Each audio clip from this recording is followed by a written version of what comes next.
Mga kasons, meron ako ditong bagong dating na isang LED par light. Ang brand po nito is Big Dipper LPC007H+.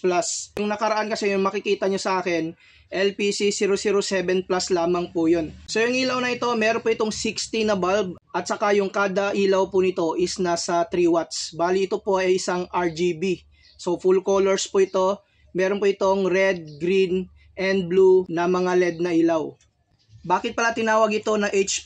H+ kasi meron na po itong mga built-in na mga wire. Kagaya po ng mga DMX cable, meron siyang female and male. Yung kagandahan dito, hindi na kayo mamamroblema sa kanyang DMX cable. Yung kanyang saksakan din po dito, meron po itong extension. Ito yung kanyang saksakan, naka 3 pin, tapos pwede kayo dito mag-tap ng isang LED par pa. So ito na yung kanyang extension.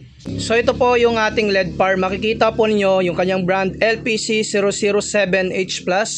Tapos naka-engrave na po yan dyan yung kanyang brand na Big Dipper. From Big Dipper talaga yung LED par na ito. Meron po siya ditong authentic label. Light test po tayo dito. Naka-manual ako dito sa kanyang control panel. Changing color po ito. Naka-red, green, blue, yung amber na kulay. So may mga different pattern po ito. Mas maganda rin na meron po itong DMX light controller para mas makontrol po ninyo ito pag gagamitin na ninyo sa stage lighting.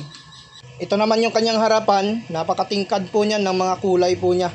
Kung meron kayong 4 na piraso na ito, napakaliwanag na po nitong pang stage light po ninyo sa inyong mga events.